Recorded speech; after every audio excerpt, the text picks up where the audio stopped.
I am determined to finish the epic adventure that we have started from Montana to Florida and back. We only have 3 more videos left in this particular adventure, and they're gonna get done. We last left off heading from Largo, Florida to Disney World. Orlando! Getting the pulleys. Yeah, getting the pulleys. Hopefully the window will get fixed perfectly today at our Airbnb from 12 to 5. So in order to make this video not like a family slideshow of us all going to Disney World, I decided to make this video a little bit differently than our normal ones. Plus, we did a terrible job vlogging these days. Like, we just dropped the ball completely. And that made me get this idea of like, why to make this video a little bit differently. I wondered why out of all of our 8 months of travels in 2021, did we do such a bad job when we were at Disney? And then it hit me. Trust in me. We were in a trance. A Disney trance. Salagadoola, mitchigaboola, bibbidi bobbidi boo.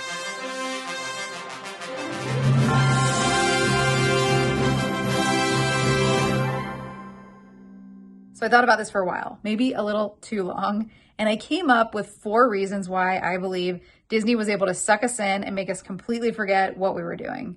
And I also believe that these are the same 4 reasons why people love Disney and love going back to Disney World and Disneyland over and over again. So I would love to know if you agree with these 4 reasons, and here they are. We're leaving. Whether you went to Disney as a kid or watched the movies growing up, you have some kind of connection to it. Something that when you go to Disney, you become a kid again. A kid I don't know, we are mother. We like to remember those things that made us feel innocent, and when we viewed the world so much differently and probably a lot less cynically.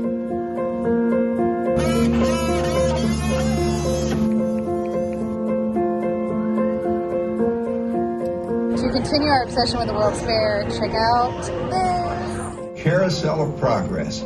He introduced the show at the World's Fair in New York City in 1964, and since then, the Carousel of Progress has had more performances than any other stage show in the history of American theater. This entire park captures nostalgia. We're hit with it everywhere we look, and we can stay in this constant state of youth all day.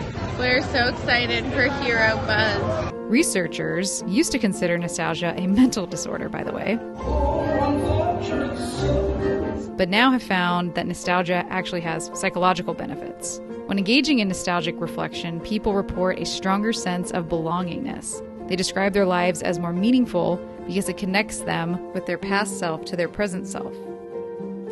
And they often indicate higher levels of self-esteem and positive mood. Nostalgia is also seen as a resource that allows people to cope more effectively with the unpleasantness that life sometimes brings. Whimsy is defined as a behavior that is unusual, playful, and unpredictable, rather than having any serious reason or purpose behind it. We're building our car for our travel. Whimsy is playing pretend and just having a blast.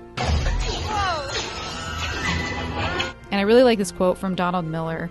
He said, "Don't be afraid to embrace whimsy." Wow, look at how big this is. Because whimsy is the idea that life could be more magical. So, we had a lightning lane pass for Haunted Mansion. We were like right there and it broke down. So we left like on our own things. We had another lightning lane that we wanted to go use. Yep. We came back to Haunted Mansion. We're totally willing to do standby. We asked some of the ladies, told her what happened.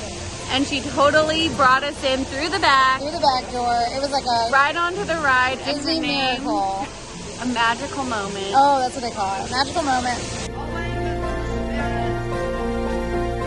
So I think that by going to Disney and experiencing this whimsy, it reminds us that there's whimsy in our daily lives if we're just willing to look for it. Are you so excited? It's blue.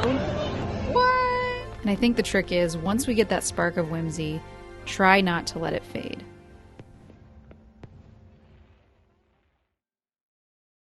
Kai, do you like roller coasters? Yes, yes, yes.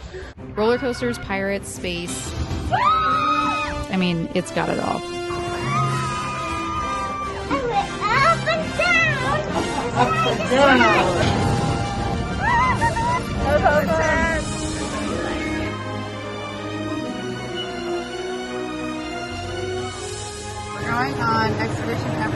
for a third time.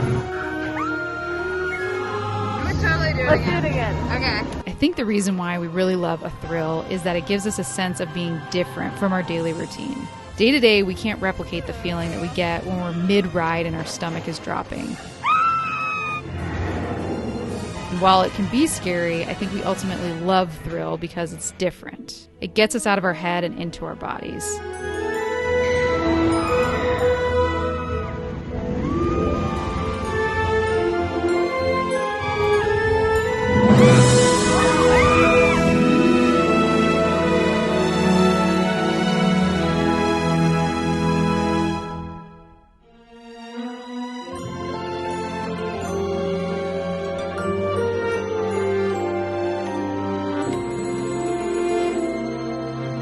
This one I saved last because I think it's what everyone is really after when they go to Disney. To escape to a new country, or a new world, or galaxy, or to a different time, or to escape death.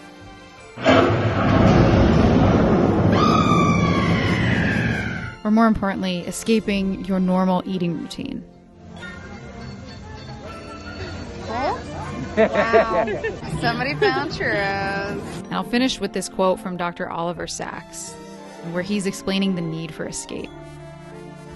He says, "To live on a day-to-day basis is insufficient for human beings. We need to transcend, transport, and escape. We need hope, the sense of a future. Great big beautiful tomorrow. And we need freedom, or at least the illusion of freedom, to get beyond our lives, whether with telescopes or microscopes and our ever-burgeoning technology, or in states of mind that allow us to travel to other worlds, to rise above our immediate surroundings." Blair got the blue milk. Tastes like blueberry with apple. Why is there blue milk and green milk? Just because it's like galactic-y? Well, in like the first Star Wars, Luke is drinking blue milk, but then he drinks it again and you see it like coming out of a creature. Yeah. We may seek also a relaxing of inhibitions Helping all of us. that makes it easier to bond with each other. Or transports that make our consciousness of time and morality easier to bear. We seek a holiday from our inner and outer restrictions, a more intense sense of the here and now, the beauty and value of the world we live in.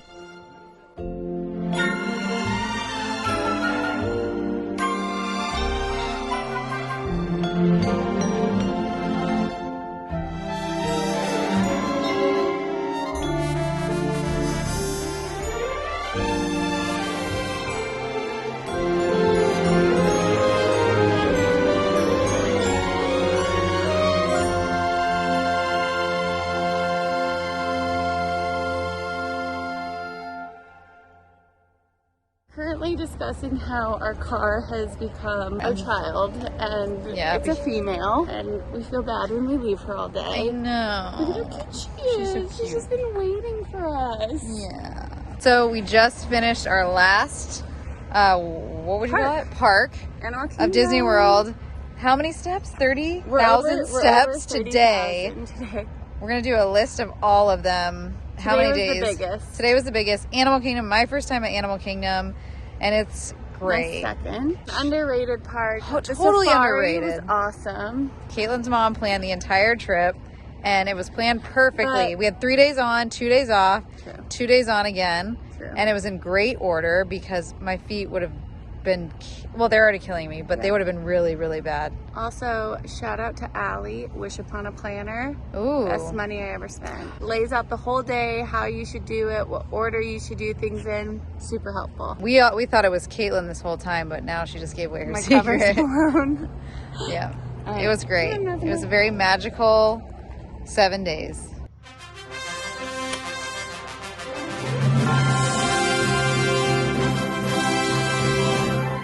I gotta take you to Six Flags. Nothing but roller coasters there. Oh, you do? We finally did it, open to close. Yay. We're not old ladies. My family is slow. I'd have already been there. We went into outer space. Woo!